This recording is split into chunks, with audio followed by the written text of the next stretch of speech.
Thank you.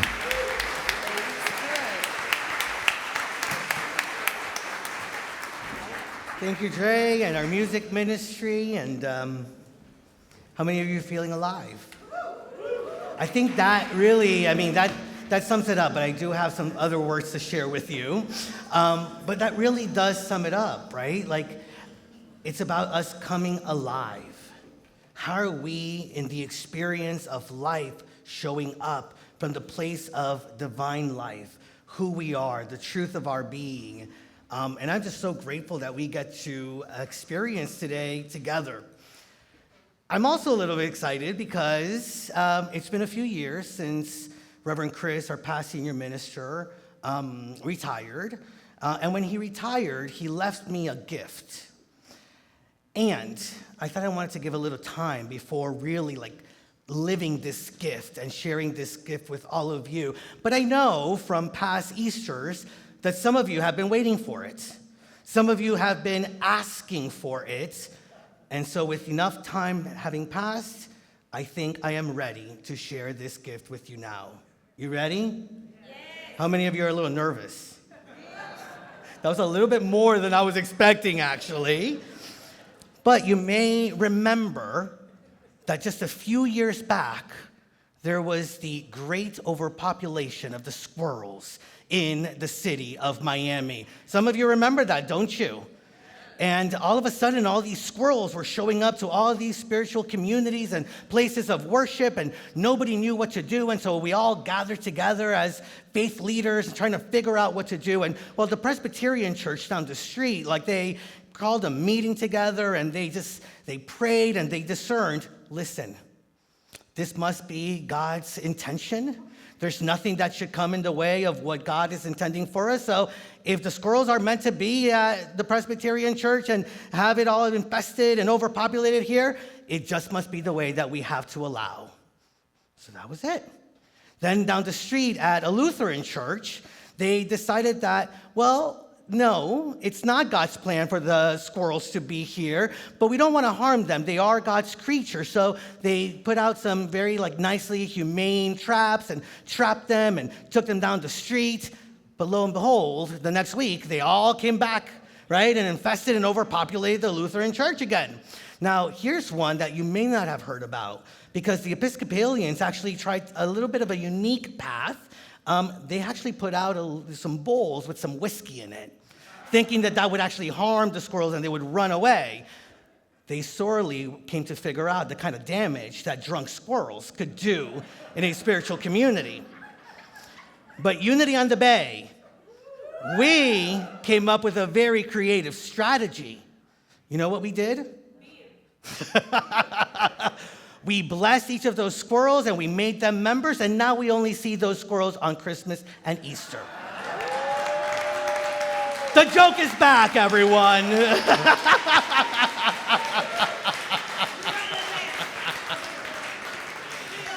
By the way, I don't know about you, but I feel like the squirrels were all around the back of the platform and everything a little earlier today. But anyways, it is so good to be in community with all of you. It is so good to have you here. And if you are one of those little squirrels that comes around every so often, I don't say that for any guilt or shame. I actually just say to recognize that however you come to Unity on the Bay, whenever you come to Unity on the Bay, you are a part of the love, the energy, the consciousness of this community, and we are so blessed and grateful for you. And I just love that we are coming together in the name of this kind of spirituality that we have here at Unity on the Bay. And it is made more powerful when we get to share it with other people, when we get to connect from that space of faith and trust and knowing. And let me tell you, if you haven't figured it out, this kind of Unity on the Bay spirituality, it's a thing. It's a thing because it's the kind of spirituality that says yes to the God potential that is within all of us. It is a kind of spirituality that recognizes that the Christ nature is already within us, and all that we have to do is to unleash it out into the world. It is the kind of spirituality that in the face of hatred knows to respond in love. It is the kind of spirituality that knows that it's not about letting it be, but letting ourselves recognize what is our place in order to let love be, to let peace be, to let joy be, to let wholeness be. It is a kind of spirituality, as I've shared with you before, that is not for the faint of heart, but it is for the strong in spirit. And if you are here this morning, if you're connecting with us this morning, and you may not know it, let me tell you right now, you are strong in spirit.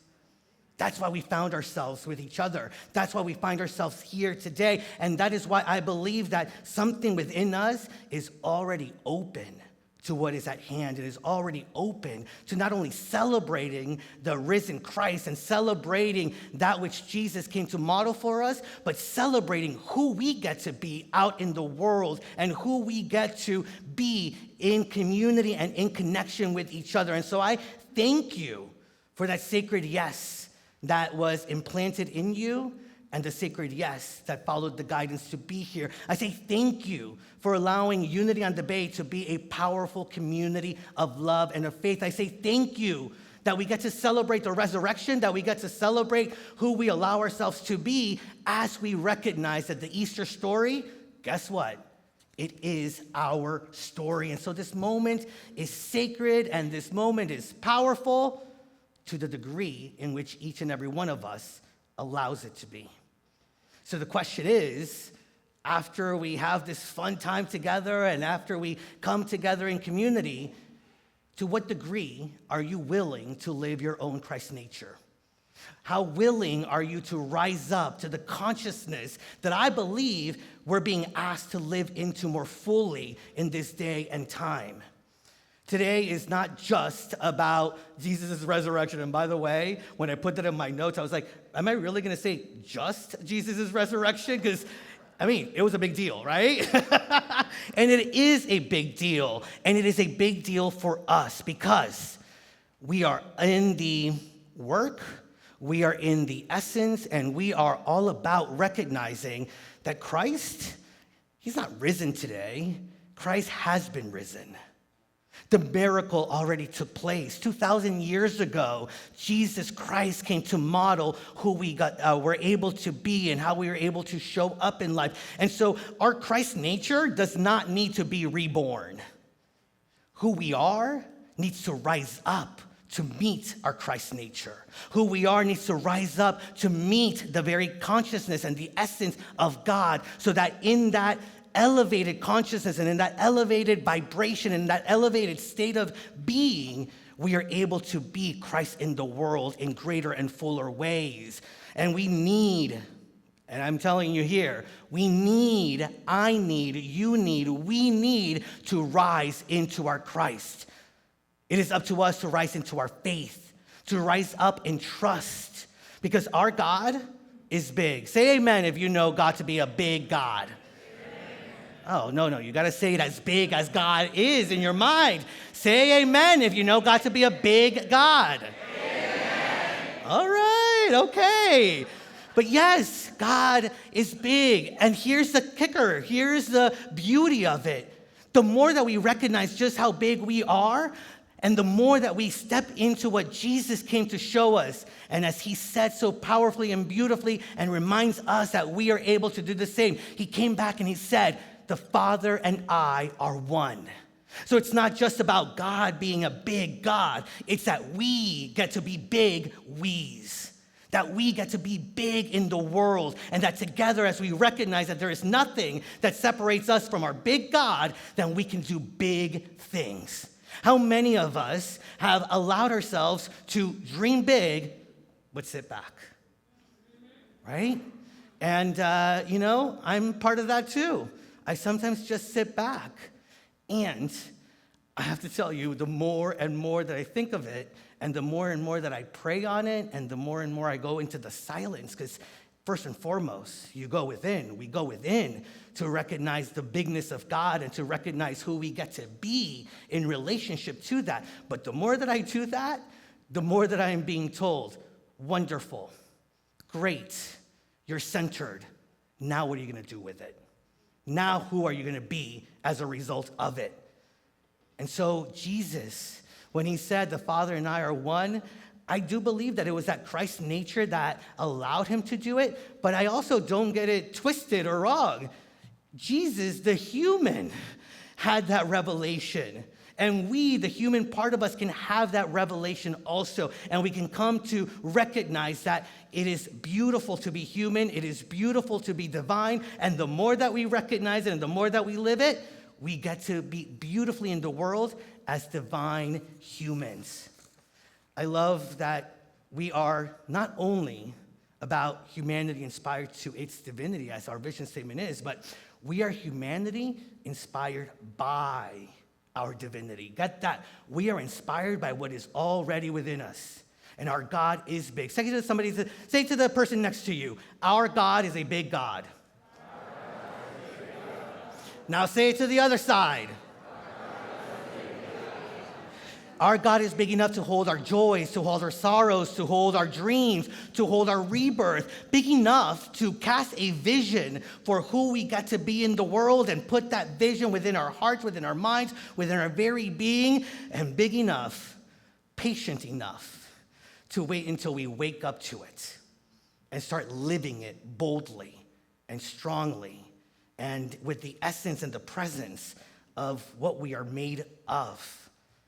Big enough to sustain all of us as we lean on God today and every day, and then go out into the world and make God more known to humanity. And so Easter is a call to live more fully. And it's the sacred Trinity that we get to experience, and we celebrate and honor it, especially on Easter Sunday, but it is an everyday and every moment practice that was modeled for us. The sacred Trinity of coming through the crucifixion, the allowing of us to do away with the old self, allow the dying away of the old ways of being that may have served us, or we thought they served us, but they no longer serve us. And if they're not serving us, let me just tell you, they're not serving humanity. They're not serving your brothers and sisters and the family of humanity that is right now seeking to experience more of God. Because let's face it, how many of you seek to experience more of God? I believe that that's like that inner call that we all have, right? And that's actually one of the things that can bring us together and connects us in deep and great ways. And so it is the crucifying of the old self, releasing the false beliefs, letting go of feeling like we're unworthy of God's love, that we're unworthy of showing up as God's love. It is of the opportunity to recognize that the chains that we once thought binded us, actually those challenges or difficulties and those chains, not only can we do away with them, but they actually allow us to recognize just how strong we are. Just how faith-filled and trusting of God we are. Because guess what? If you're here, you made it through the challenge. If you're here today to honor and celebrate the Christ of your being, you've made it through so much already. How many of you feel like you've already made it through a lot? Yeah. Should I say this next? There's a little bit more coming. And we've been made for it, and now we can lean on that which we have allowed to be released from us and the process that we move through to be able to recognize our worth, our power, and be out in the world with it. And so we move from the resurrection. We trust that we are not going to get stuck there, that we are going to move from the crucifixion into the resurrection, which is the rebirth of the Christ nature, or maybe even just the opportunity to recognize that the Christ is already within us, and like Jesus did, ask, use me, God. How can I be used for good? How can my life be a living testimony of the greatness and the bigness of God, not only in my life, in the life of all those that are around me? And then we sometimes just forget, not only about just moving from the crucifixion to the resurrection, but we sometimes forget that Jesus also ascended. And so in the story of Easter, there is an ascension that takes place. And I believe that that's really where we're at in this moment in time. At least I believe that's where I'm at, which is like ascend to that higher consciousness and start to live it. Show up in that higher vibration and show up in that greatest power of love in all of the ways that I can, to rise into the consciousness that we were made from and of, to ascend from the ideas that we are not good enough. Or maybe to ascend from the idea that maybe we're good enough, but they're not. How many have been hearing some things on TV or around where, yeah, it's for me, but not for them? or the othering. And let me tell you, I get, triggered and all of that stuff, and I recognize, oh, I've othered also. So the opportunity for me to say is, I'm going to rise into my power. I'm going to rise into that higher level of consciousness. I'm going to ascend to that space where love knows no bound, where my grace and my light has no limit. And I'm going to recognize my oneness, and I'm going to show up in love. And this is the beauty of Jesus' life and example, because we don't see Jesus here in unity as that great exception. We see him as the great example. Bishop Yvette Flounder says, Jesus has not come to make us Christians. He came to make us conscious. And the consciousness, once awakened, cannot go back to sleep. We can't go back to sleep. We've woken up. Sorry to tell you.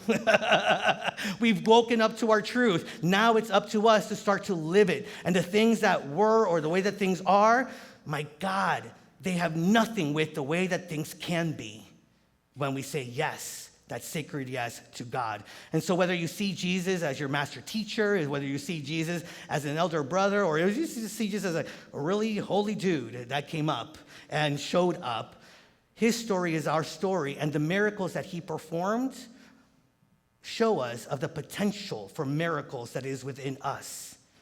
The teachings of Jesus live within us and are for us so that we can live and move into the world boldly, courageously, and fearlessly.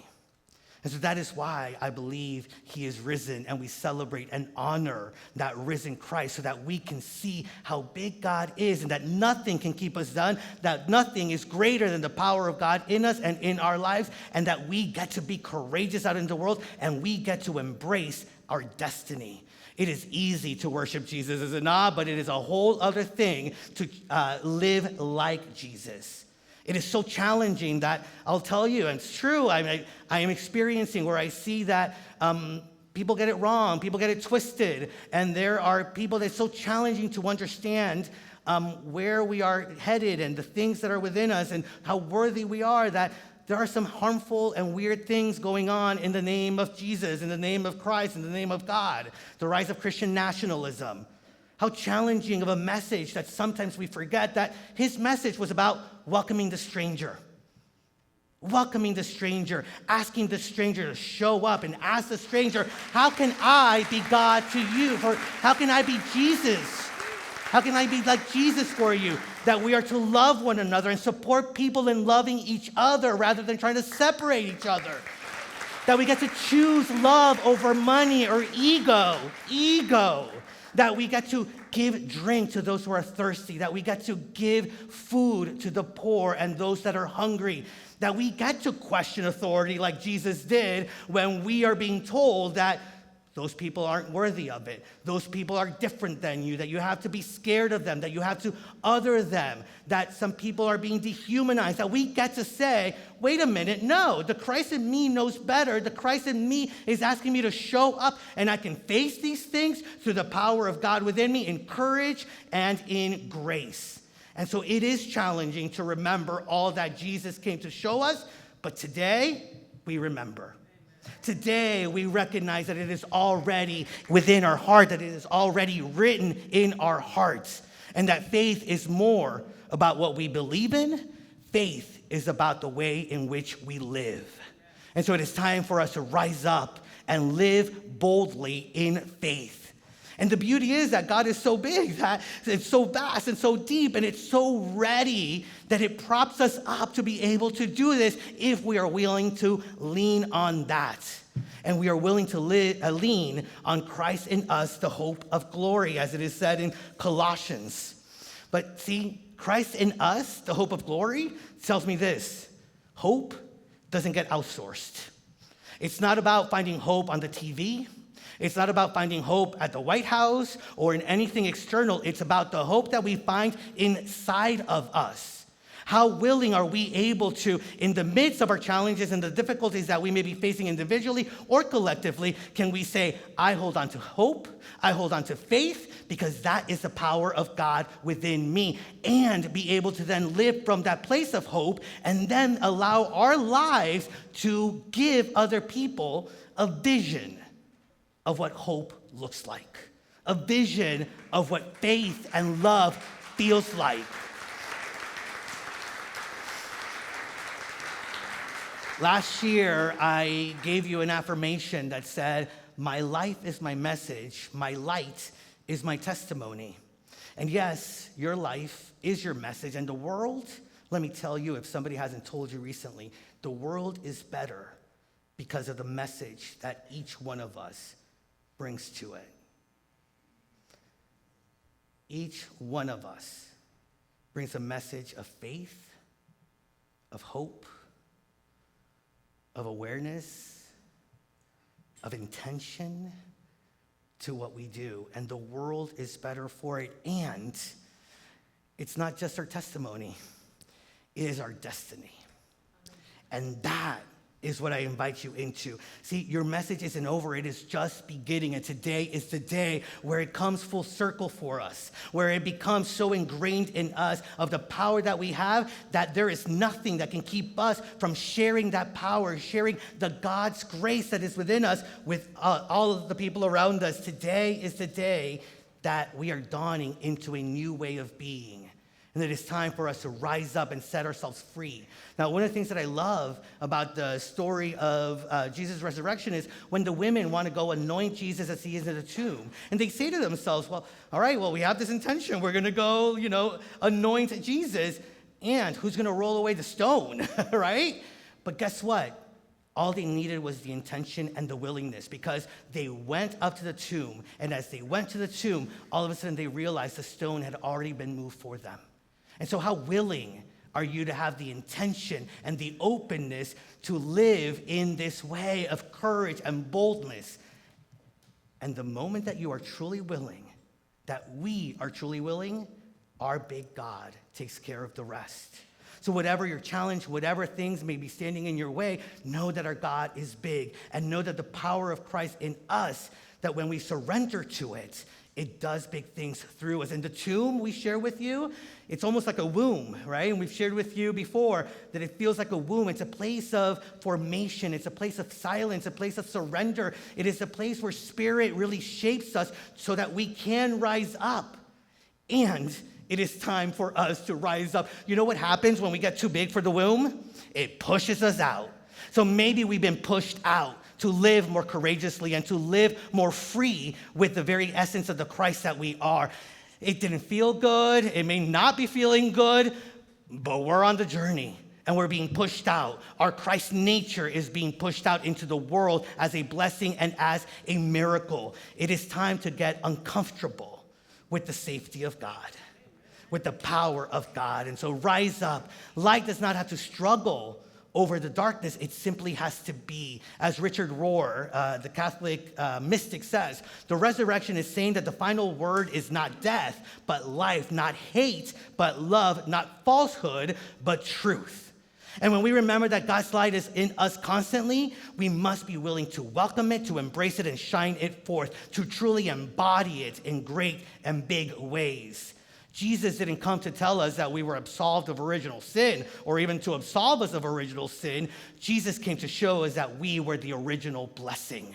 And so it is time for us to live into that blessing in greater and greater ways. That is Jesus' legacy, a bigger God and a bigger vision of the big ways in which we can show up in the world. Charles Spurmore, our co-founder, said, the time is ripe for the advent of a new race, the advent of a spiritualized individual. This will be brought about not by the miracle or a fiat of God, but by the gradual refinement of being of the flesh into the being of spirit, human, divine, coming together to create a world that works for all. We are that new race. We are God's dream being realized. We are the manifestation of the consciousness that is within us and alive for us. And it is up to us to let God be God in big ways in the world.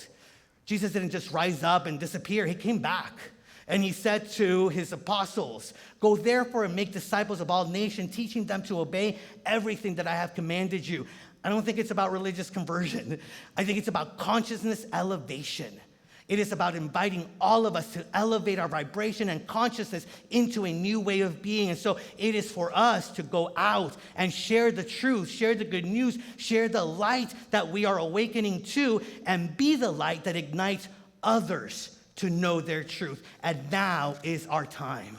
And so, Unity on the Bay, will you rise up from fear and shine forth love? Yes? Yes. Will you rise from resentment and shine grace? Yes?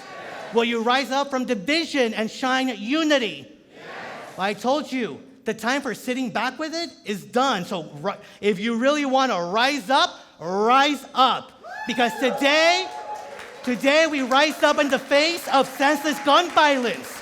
Today we rise up in the face of how immigrants are being treated. Today we rise up in the face of how the LGBTQ community, especially our trans siblings, are being demonized. Today, we rise up in the face of book banning, attempts to silence our voices and our votes.